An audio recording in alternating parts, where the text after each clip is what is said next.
হায়রে আমি ঘাসির কুরাক দিব না। আজকে যখন আমি সুজনপুরে মাহফিলে গেলাম, 14 দিন আগে আমার একটা ছেলে ইকবাল নামে আমার দাওয়াত করছিল। হাজার হাজার মানুষ ওই মাহফিলে হইছিল। ওই গ্রামের পাশে আজকে মাহফিল দেওয়ার পরে শুনলাম যে ছেলেটা আমার 14 দিন আগে দাওয়াত করছে, হাজার হাজার মানুষ ছিল মাহফিলে, এই ছেলেটা 3 মাস আগে নাকি বলছে তাহিরি হুজুর আইনে ওয়াজ আমার করান লাগবো, ওয়াজটা করে যদি মইরা যায় আমার কোনো দুঃখ নাই। আজকে সকালবেলা 8টার সময় বলতেছে আমি ঢাকা যাইলাম, হইলে যাইতাম না, তাহির হুজুর ওয়াজ আছে আমাদের সুজনপুরে, ওই এলাকার ওয়াজটা না শুনে আমি ঢাকা যাইতাম না।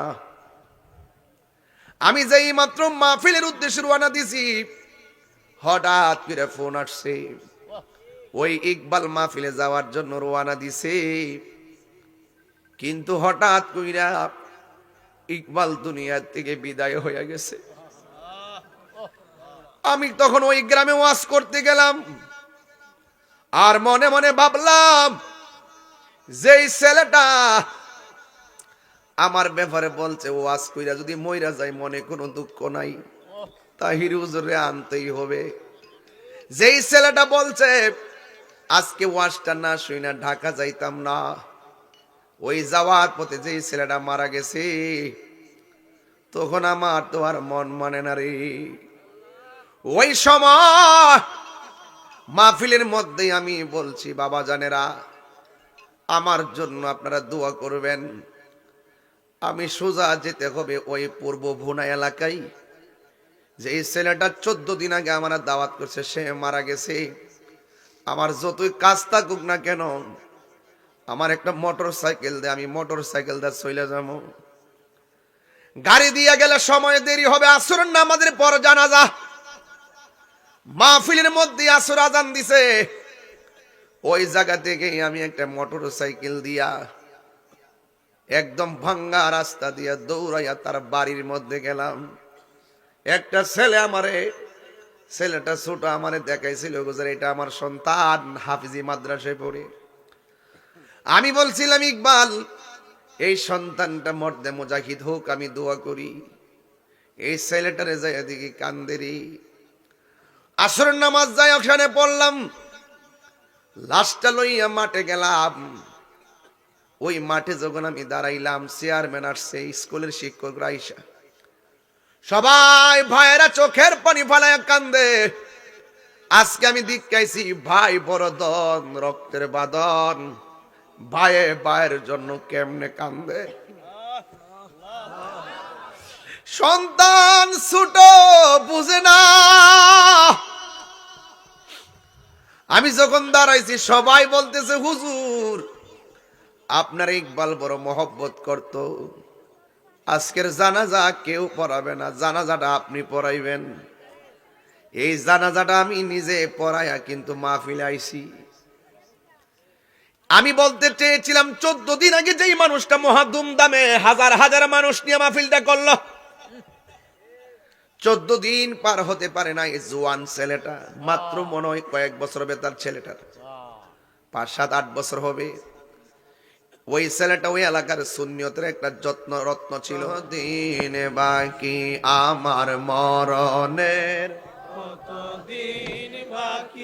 আমি জানিলাম না গো আল্লাহ, মরণের কত দিন বাকি আমার মরণের,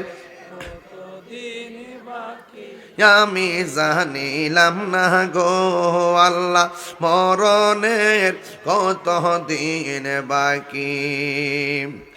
আর আজরাইলা শিয়া যখন হস্তে দিবা দড়ি, আজরাইলা শিয়া যখন হস্তে দিবা দড়ি, তখন আমার মনা ভাই করবা লুকালুকি, আমি জানিলাম না গো আল্লাহ, মরণের কত দিন বাকি আমার মরণের, আমি জানিলাম না গো আল্লাহ। কত দিন বাকি, আর 40 দিনের আগে ভাইরে মৌতের নিশানি, 40 দিনের আগে ভাইরে মৌতের নিশানি,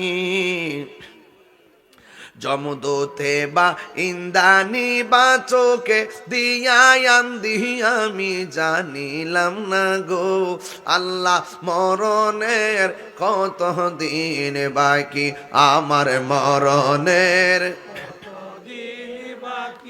আমি জানিলাম না গো আল্লাহ মরণের কত দিন বাকি, আর হায়াত হইল হাতে বাইরে মত হইল পায়ে, হায়াত হইল হাতে বাইরে মত হইল পায়ে, যে জায়গা যার মরণ লেখা সেই যাই গাছে মরে আমি জানিলাম না গো আল্লাহ মরণের কত দিন বাকি, আমার মরণের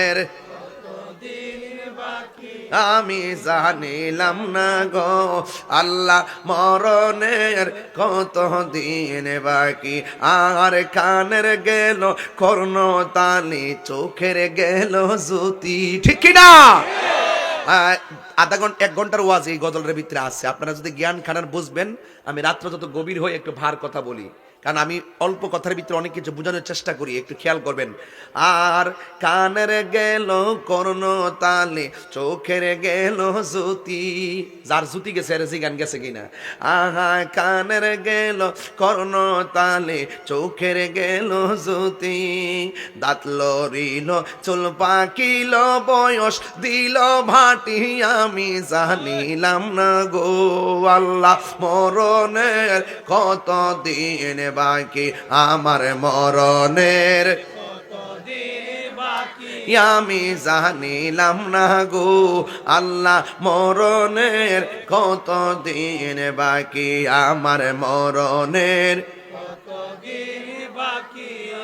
জানিলাম না গো আল্লাহ মরণের কত দিন বাকি, একটা জবান বন্ধ রাখবেন না, মহব্বতে মায়ার সুরে বলুন সুবহানাল্লাহ। এ বন্ধুরে, ও জগমোহনপুরের বাবা, যদি কথা বলেন আমি ওয়াজ করতে পারবো না, কিছু পোলাপান ঢুকছে, খুব ডিস্টার্ব ফিল। আমার সামনে যারা আসছে একটা হাসি দিবা না, আমি হাসির কথা বলবো না। এই গভীর রজনীতে শীতের মধ্যে মনে হইয়া গেছে, শীতের মধ্যে মনে হইয়া গেছে ঠান্ডা লাগে দিকে ঘর থেকে আমার বলল ব্লেজারটা নিয়ে যান, গরম লাগবে, ঠান্ডা লাগবে না। আপনার গায়ের মধ্যে চাদর, আমার গায়ের মধ্যে ব্লেজার, মাফলাট বান্দা কি সুন্দর ঘুরে এসেছেন, কিন্তু আপনার বাবারে যে কবরের মধ্যে একটা কাপড় দিয়ে ফালায় আসছেন, একবার ভাবছেননি আমার বাপটা কেমনে একটা কাপড় পরে মাটির মধ্যে পড়ে রয়েছে? হায়রে, আমি ঘাসির কুরাক দিব না। আজকে যখন আমি সুজনপুরে মাহফিলে গেলাম, 14 দিন আগে আমার একটা ছেলে ইকবাল নামে আমার দাওয়াত করছিল, হাজার হাজার মানুষ ওই মাহফিলে হইছিল। ওই গ্রামের পাশে আজকে মাহফিল দেওয়ার পরে শুনলাম যে ছেলেটা আমার 14 দিন আগে দাওয়াত করছে, হাজার হাজার মানুষ ছিল মাহফিলে, এই ছেলেটা 3 মাস আগে নাকি বলছে তাহিরি হুজুর আইনে ওয়াজ আমার করান লাগবো, ওয়াজটা করে যদি মইরা যায় আমার কোনো দুঃখ নাই। আজকে সকালবেলা 8টার সময় বলতেছে আমি ঢাকা যাইলাম, হইলে যাইতাম না, তাহির হুজুর ওয়াজ আছে আমাদের সুজনপুরে, ওই এলাকার ওয়াজটা না শুনে আমি ঢাকা যাইতাম না।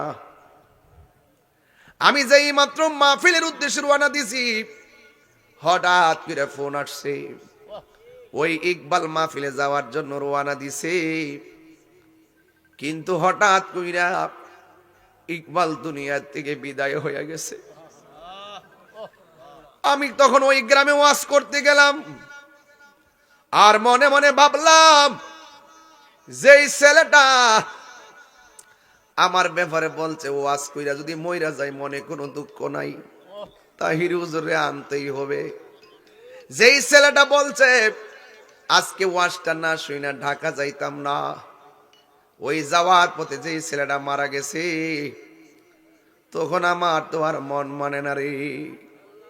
ওই সময় মাহফিলের মধ্যে আমি বলছি বাবা জানেরা আমার জন্য আপনারা দোয়া করবেন।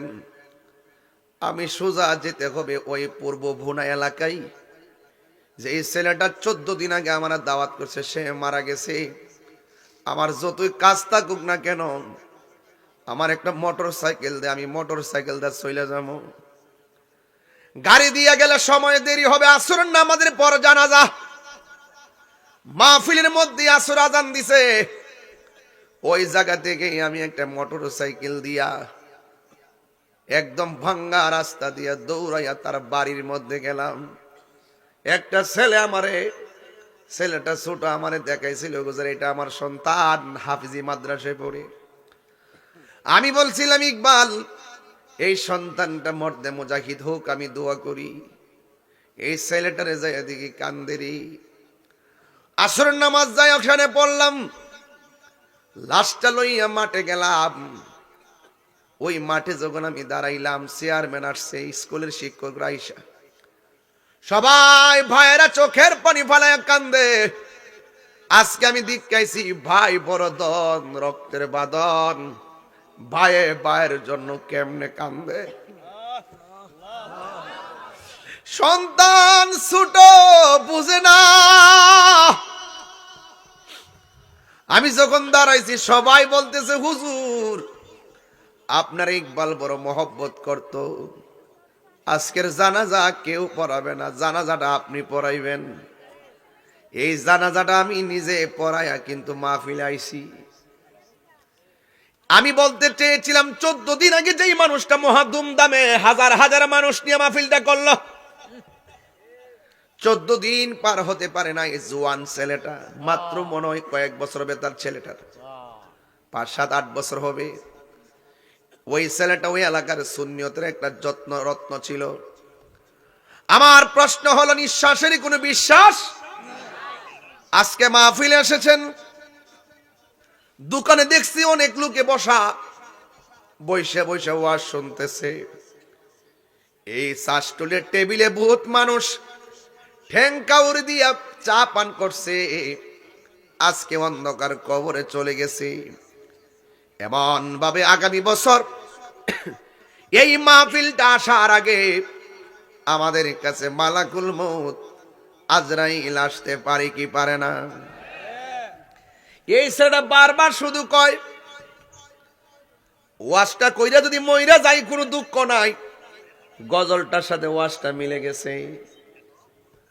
আর 40 দিনের আগে বাইরে মৌতের নিশানি।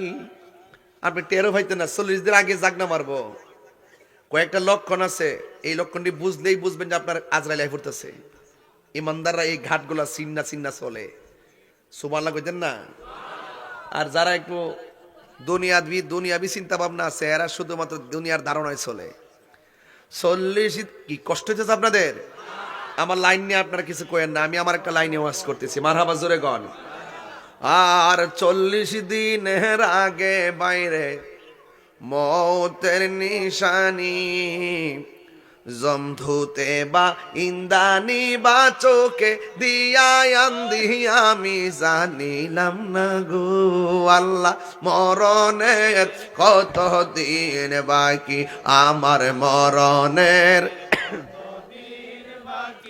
আমি জানিলাম না গো আল্লাহ মরণের কত দিন বাকি, আমার মরণের শিখেন না, আমি জানিলাম না গো আল্লাহ মরণের কত দিন বাকি। একটা জবান বন্ধ রাখবেন না, মহব্বতে মায়ার সুরে বলুন সুবহানাল্লাহ। যুবক ভাইরা আমার, ও বন্ধুরি বন্ধু, কি দিয়ে ওয়াজ বুঝাইতাম? আল্লাহ রাব্বুল আলামিন কোরআনে বলেছেন, ওয়া মা ইয়াস্তাবিল আহইয়াউ ওয়ালাল আমওয়াত। দুই হাত মাটির নিচে কবরে যারা আছে আর দুই হাত মাটির উপরে যারা আছে, এরা দুই জাতি এক রকম না। আল্লাহ বলছেন যারা মুর্দা এবং যারা জিন্দা এক না। জিন্দা মানুষ হাইটা হাইটা এক বাড়ি দিকে আরেক বাড়ি যায়, আর মুর্দা মানুষগুলো এক ঘর থেকে তার পাশে আরেক কবর আছে, ওই কবরে যাইতে পারে না। কথা কোন ঠিক কিনা? স্বামী স্ত্রী পাশাপাশি অনেক কবর দেখা যায়, ওই কবরের ভিতরে একজন আরেকজনের খবর রাখতে পারে না। এই জন্য যুবক, পৃথিবীর মানুষ টাকার ভাগ নাই, সম্পদের ভাগ নেই, কিন্তু কবরের আযাবের ভাগ কেউ নেই না। তার মানে প্রমাণ হয়ে গেছে দুনিয়ার মানুষ বড় স্বার্থপর, ঠিক কিনা? এই জন্য আমার যুবক, আল্লাহ রাব্বুল আলামিন বলেন যারা জিন্দা যারা মুর্দা তারা এক নারী। কবরে যারা পড়ে আছে জনম জনম ভরে পড়ে আছে, বাড়ির মধ্যে আসার কোনো সুযোগ নাই। এই জন্য আল্লাহর হাবিব বলেন পৃথিবীর মধ্যে সব চাইতে আমি নবী যখন মেরাজে গিয়েছি সব চাইতে বড় আযাব দেখছি কবরের আযাব। কিসের আযাব? কবরের আযাব। কবরের আযাব। এগুলা বাকি ওয়াজ তো, নগদ হইলে বুঝতে নইলে। কথা কোন ঠিক কিনা? ঠিক। কবর কাহার জন্য? এই বেটা দাঁত বার করে আসোস কেন? আবার কথা কইছে না।